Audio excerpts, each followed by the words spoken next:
Assalamualaikum warahmatullahi taala wabarakatuh. Selamat datang di pondok pesantren kami, di pondok pesantren Darul Quran Istiqomah Pelihari. Bersama anak-anak pagi ini dengan aktivitas setelah murojaah, setelah menambah hafalan Al-Quran mereka, mereka coba tanziful am, membersihkan lingkungan mereka, karena at-tuhur syatrul iman, karena kesucian itu ialah bagian besar daripada keimanan itu sendiri.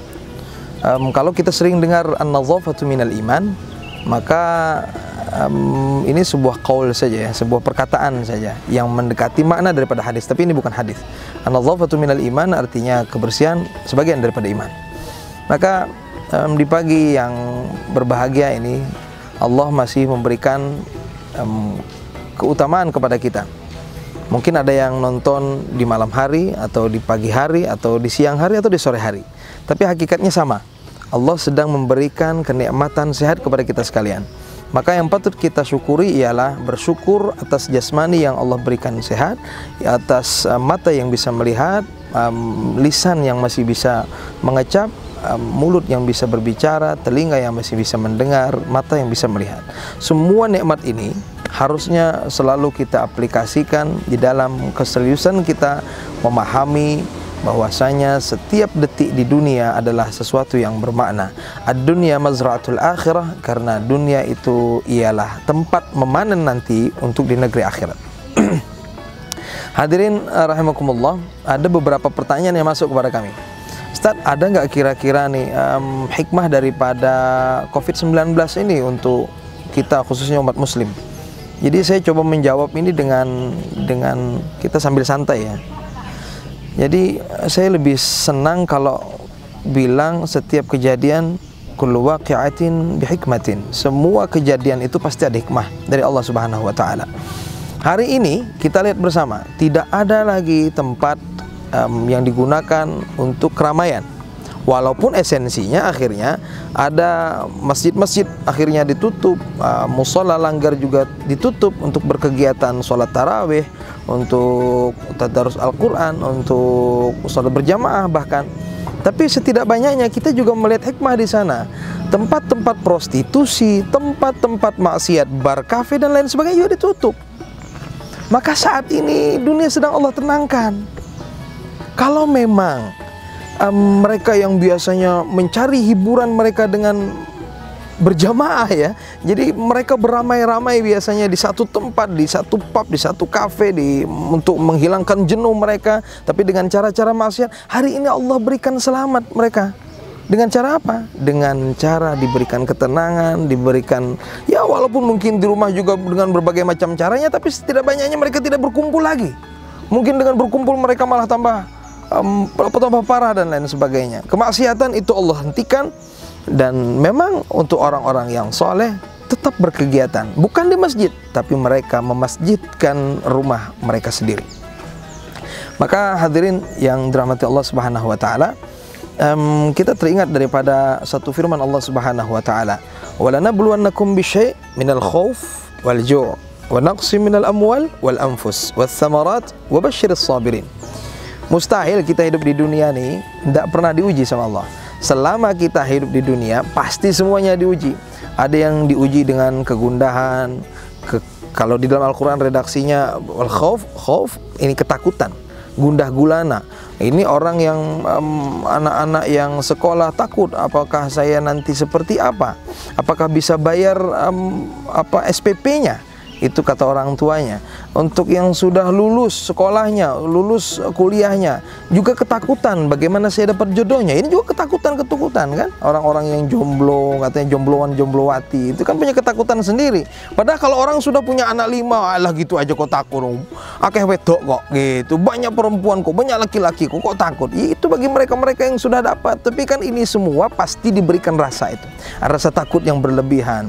Setelah nanti sudah punya keluarga, takut juga bagaimana membiayai keluarga, takut bagaimana nanti memberikan air susu untuk anaknya, takut bagaimana harus nanti menyiapkan rumah untuk tempat tinggalnya, takut. Semua manusia pasti merasakan takut. Yang kedua, walanabluwannakum bisyai' minal khauf wal ju', rasa lapar. Hari ini tatkala COVID-19 terjadi, maka Allah betul-betul memberikan daripada efek seluruhnya. Ada yang sulit untuk makan, kelaparan yang mendera. Ini memang salah satu janji Allah Subhanahu wa taala. Lalu fungsi kita sebagai manusia seperti apa? Makhluk sosial, katanya sosial. Maka pergunakanlah kebaikan bulan suci Ramadan yang mana lebih baik daripada bulan-bulan yang lainnya. Digunakan untuk lebih banyak bersedekah, membantu fakir miskin, membantu orang-orang yang sedang terlantar, membantu anak-anak yatim dan lain sebagainya. Jadi ada hikmah di dalamnya, ya. Jadi ada hikmah selalu yang terjalin di dalam setiap keadaan yang Allah ciptakan. Yang ketiga, setelah khauf wal ju' wa naqsim minal amwal. Ini udah menjadi dilema betul ini. Naqsim minal amwal adalah janji Allah yang ketiga. Allah akan kurangi daripada harta bendanya. Bayangkan, udah dijanjikan itu, bos. Jadi kalau hari ini kita lagi bokek nih, duit cuman cukup buat makan hari ini aja, besok juga masih belum tahu. Allah masih berikan kita ini nih modal. Modal kita apa? Bismillah. Modal kita itu ialah yakin dan percaya Allah pasti memberikan kemudahan untuk kita. Dan Allah memberikan batang tubuh yang sempurna untuk kita. Gunakan untuk apa? Bismillah. Ya, jadi broker kek, iya kan? Jualin barang orang kek, asal kita jujur, jaga kejujuran itu dengan seksama. Maka Nabi Muhammad sudah memberikan contoh yang terbaik, uswah suri teladan terbaik untuk setiap umatnya. Bagaimana contoh yang diberikan Nabi Muhammad? Nabi Muhammad dalam keadaan fakir miskin, dalam keadaan yatim di umur 2 bulan kandungan, 6 tahun yatim piatu, tak punya ayah, tak punya ibu. Tapi beliau menjadi seorang saudagar tatkala mempersunting daripada Siti Khadijah binti Khuwailid di umur 25 tahun, memberikan mahar 20 ekor unta merah. Ya Rasulullah, kalau 20 ekor unta itu, satu unta besar itu, saya kebetulan ada di Kairo, jadi saya sempat tanya waktu itu kepada beliau. Saya bilang, kira-kira satu ekor unta itu berapa sekarang? Adik saya bilang itu ya kurang lebih ya sekitar 30 juta lah satu ekor itu tuh. Tapi itu yang kudisan juga itu. Jadi maksudnya yang kualitas rendah tapi masih patut lah ya untuk dikonsumsi atau untuk digunakan. Tapi kalau unta merah ini standarnya standar tinggi.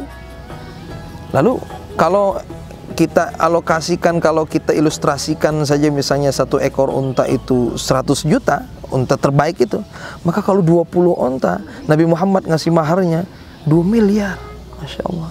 Ada sekarang pemuda yang bisa ngasih mahar 2 miliar? Gak ada. Tapi Nabi Muhammad ngasih contoh. Artinya apa?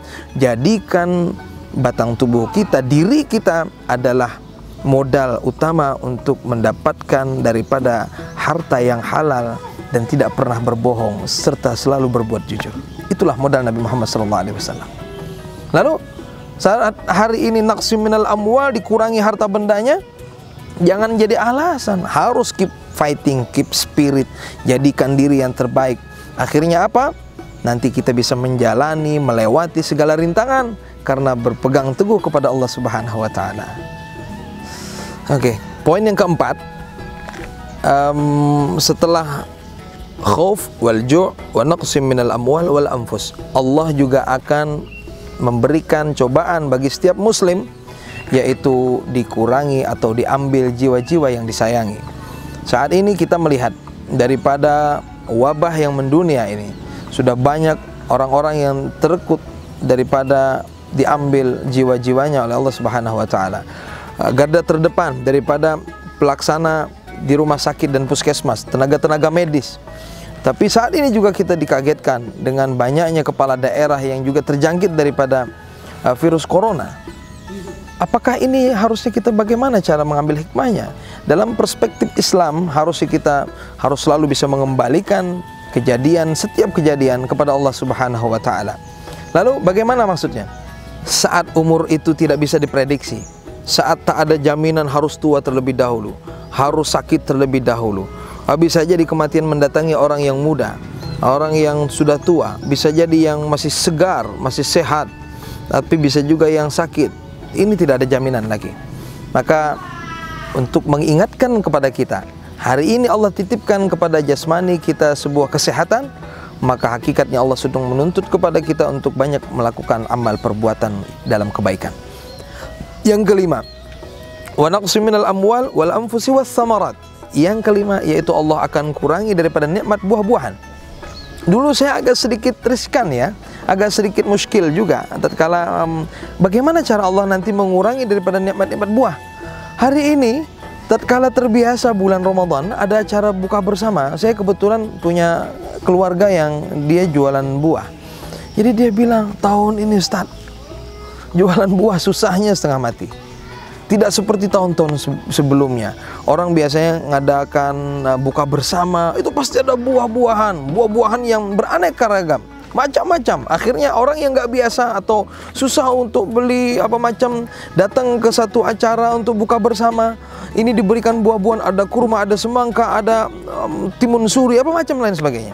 Hari ini kesulitan. Maka ada ujung ayat di dalam Al-Quran disebutkan setelah ayat itu ialah wabashshirus sabirin, dan berbahagialah, berikan wahai Muhammad kabar gembira bagi orang-orang yang mau bersabar. Maka hari ini saya mengajak kepada diri saya pribadi untuk bersama-sama kita menghadapi daripada wabah virus ini di dalam selalu kesabaran. Sabar, dan mudah-mudahan Allah betul-betul yubashshiruna bil jannatil firdausil a'la. Allah memberikan kabar gembira untuk kita sekalian yang mau bersabar dengan surga di jannah bersama dengan baginda Nabi Muhammad sallallahu alaihi wasallam. Wassalamualaikum warahmatullahi taala wabarakatuh.